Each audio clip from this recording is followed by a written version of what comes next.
मित्रांनो नमस्कार.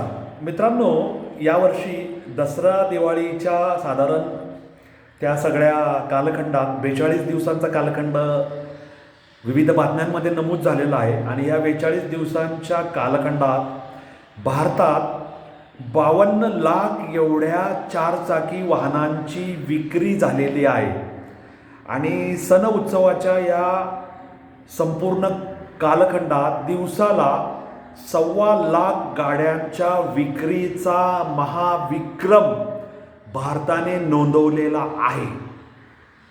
त्यामुळे आपल्या देशाबद्दल ज्यांच्या मनात नेहमीच नकारात्मक भावना असते, हा गरीब देश आहे, हा मध्यमवर्गीयांचा देश आहे, इथे गर्दी आहे, गोंगाट आहे, अस्वच्छता आहे, शिवीगाळ, मारधाड, धार्मिक वातावरण, दंगल, आरेरावी, महिलांवर अत्याचार, गारुडी आणि काय काय आपल्या देशाबद्दल लोक दूषणे देत असतात, प्रदूषण आहे आणि काय काय काय आपली अर्थव्यवस्था डळमळीत आहे, अर्थव्यवस्था डेड आहे, डेड इकॉनॉमी, मृतप्राय अर्थव्यवस्था, असं काही लोक आपल्या देशाची अप्रतिष्ठा करायचा प्रयत्न करतात, देशाचा अपमान करायचा प्रयत्न करतात, देशाला कमी लेखण्याचा प्रयत्न करतात.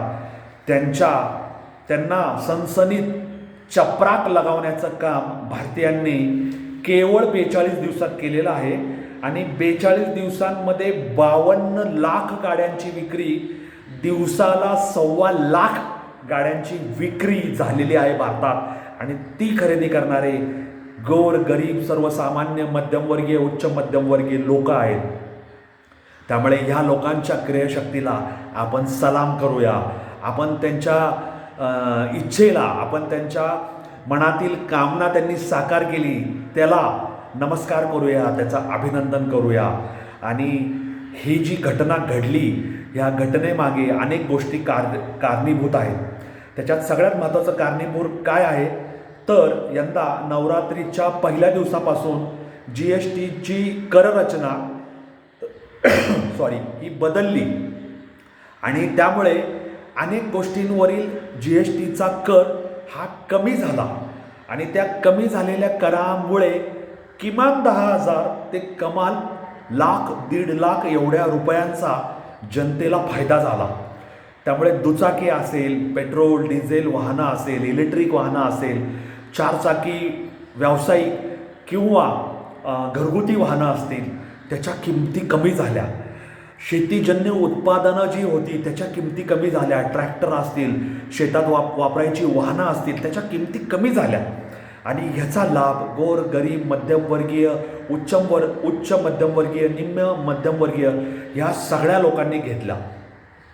आणि मागणी वाढल्यामुळे कंपन्यांनी सुद्धा आपल्या दरांमध्ये काही प्रमाणात कपात केली. म्हणजे GSTचा फायदा तर त्यांनी ग्राहकांना दिला आणि मागणी वाढल्यामुळे त्यांनी, म्हणजे आपण म्हणतो ना, किती टक्के सवलत देणार, बरं 200 रुपयाला देता का, मग कमी किती करणार, बरं ठीक 180 रुपयाला घ्या, अशा पद्धतीच्या घासाघिसीमुळे सुद्धा जनतेचा, ग्राहकांचा मोठ्या प्रमाणावर फायदा झालेला आहे. आणि ही जी 42 दिवसात 52 लाख इतक्या विक्रमी संख्येने मोटारींची विक्री झाली ना, ही गेल्या वेळच्या म्हणजे 2024च्या दिवाळीच्या काळापेक्षा 21% अधिक आहे. त्यामुळे ही विक्रीतील वाढ आहे ती ऑक्टोबर 2000 मधील विक्रीपेक्षा 40.5% अधिक आहे. म्हणजे ह्या 42 दिवसाची जी विक्रीची टक्केवारी आहे ती आधीच्या त्या कालखंडापेक्षा, म्हणजे याच वर्षाच्या 40.5% अधिक अशी दमदार राहिलेली आहे. आणि हे जे मी काही सांगतो हे काय मी माझ्या मनाचं सांगत नाही, तर federation of automobile dealers association अर्थात फाडा FADA यांनी या वाहन विक्रेत्यांची जी संघटना आहे, federation of automobile dealers association अर्थात फाडा FADA यांनी या संस्थेच्या अधिकृत पत्रकामध्ये ही सगळी माहिती, आकडेवारी, स्टॅटिस्टिकल डिटेल्स प्रसिद्ध झालेले आहेत. आणि भारतीयांची क्रयशक्ती, भारतीयांची बाजारामधील आपल्याला हवं ते उत्पादन विकत घेण्याची आणि त्या माध्यमातून अर्थव्यवस्थेला चालना देण्याची जी क्रयशक्ती आहे, त्या क्रयशक्तीने जगातील वाहन उत्पादक कंपन्यांना तोंड बोटात घालायला लावणारी कामगिरी केलेली आहे. त्यामुळे तुम्ही विचार करा की 42 दिवसात 52 लाख इतक्या गाड्यांची विक्री झाली आणि एका गाडीची किंमत सरासरी 10 लाख रुपये जरी धरली तरी 52 लाख गुणिले 10 लाख किती आकडा होतोय मला तुम्ही सांगा, किंवा तुमचा तुम्हीच कॅल्क्युलेटरवर ते परिगणना करून किती लाख कोटी होत आहेत हे मला सांगा, किती कोटी डॉलर होत आहेत ते मला सांगा. त्यामुळे आपला भारत देश अर्थव्यवस्थेच्या दृष्टीने किती समृद्ध आहे हे आता आपल्या सगळ्यांच्या लक्षात यायला हरकत नाही. आता या सण उत्सवाच्या काळामध्ये सरासरी 1,23,000 वाहनांच्या विक्रीचा अभूतपूर्व विक्रम नोंदवला गेलेला आहे एका दिवसात.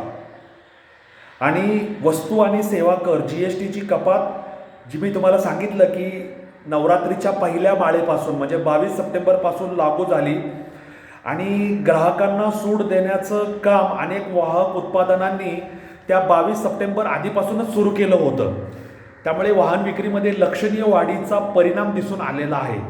आणि ग्रामीण भागातील जी विक्री आहे ती शहरी भागाच्या तुलनेत तिप्पट वेगाने वाढलेली आहे. आणि दुचाकी वाहनांची ग्रामीण भागातील विक्री ही शहरापेक्षा दुप्पट वेगाने वाढलेली आहे असं ह्या फाडा म्हणजे जे असोसिएशन आहे federation of automobile dealers association त्यांनी ही सगळी आकडेवारी नमूद करून आपल्यापुढे मांडलेली आहे. त्यामुळे ग्रामीण भागामध्ये सुद्धा क्रयशक्ती वाढलेली आणि त्यांच्या गरजांना अनुरूप अशा विविध वाहनांची मागणी असल्याची वस्तुस्थिती आपल्या समोर दिसून येत आहे. आता फाडाचे जे अध्यक्ष आहेत CS विघ्नेश्वर ते काय म्हणतात की यंदाच्या सणोत्सवात ग्रामीण भागातील बळावलेल्या भावना, लोकांहाती खुळखुळणारा पैसा आणि GST कपातीने साधलेल्या परवडण्याजोग्या किमतीचा परिणाम यामुळे एकंदर वाहन विक्रीने ऐतिहासिक पातळी गाठलेली आहे. त्यामुळे अशीच देशाची प्रगती होत राहो, आपली अर्थव्यवस्था अशीच बळकट होत राहो. जागतिक बाजारपेठेमध्ये आपली अर्थव्यवस्था 5व्या नंबरवर आहे. तिची आणखी प्रगती होत ती आता इतर काही देशांनाही मागे टाकून पुढे जाणार आहे. आणि ग्रामीण भागातील कृषी व्यवस्था बळकट झाली तर भारतीय व्यवस्थेला आणखी चालना मिळणार आहे. शहरी भागात सुद्धा वाहन विक्रीने मोठा उच्चांक निर्माण केलेला आहे. आणि पेट्रोल डिझेलचे भाव, CNGचे भाव स्थिर आहेत. त्याच्यामध्ये गेल्या काही वर्षात फार काही बदल झालेला नाही. म्हणजे साधारण गेल्या 3-4 वर्षात म्हणजे लोकसभा निवडणूक 2024च्या आधी 105 रुपये पेट्रोलचा असणारा भाव 103 रुपये कमी केला होता. आणि आता लोकसभा निवडणूक झाली आहे, त्याला 1.5 वर्ष झालेलं आहे. त्यामुळे अजूनही भाव 103 वर स्थिर आहेत. त्यामुळे अर्थव्यवस्थेला हे बळकटी देणारं आहे आणि वाहन विक्रीला सुद्धा बळकटी देणारं आहे. फक्त भारतातील रस्त्यांची अवस्था आणखी चांगली सुधारली, दळणवळणाची साधने विकसित झाली तर आणखी वाहन विक्रीला चांगला डोस मिळेल, बूस्ट मिळेल असं म्हणायला काही हरकत नाही. शहरांतर्गत रस्त्यांचं जाळं, रस्त्यांचा दर्जा, रस्त्यांवरील गर्दी कमी व्हायला हवी. रस्त्यांचा दर्जा, गुणवत्ता हे सगळं सुधारलं तर लोकांचं रस्त्यांवरून वाहनं चालवणं सुरक्षित होईल असं मला वाटतं. तुम्हाला ह्या सगळ्या GSTचा बदलामुळे वाहन विक्रीत जो अभूतपूर्व विक्रम झाला आहे त्याबद्दल काय वाटतं मला कॉमेंट बॉक्समध्ये लिहायला सांगायला विसरू नका. आणि माझा हा अनवट वाट YouTube channel like, share, subscribe करायला विसरू नका. लाईकचं बटन दाबा, कॉमेंट नोट करा आणि ह्या वाटेवर माझ्याशी जोडलेले राहा. माझ्या यूट्यूब चॅनलची लिंक तुमच्या व्हॉट्सअप अकाउंटमधील विविध गटांमध्ये लोकांना भेट द्यायला आवर्जून सांगायला विसरू नका अशी माझी तुम्हाला विनंती आहे. धन्यवाद. जय हिंद, जय महाराष्ट्र, वंदे मातरम, जय श्रीराम, जय जगन्नाथ, जय सनातन. धन्यवाद.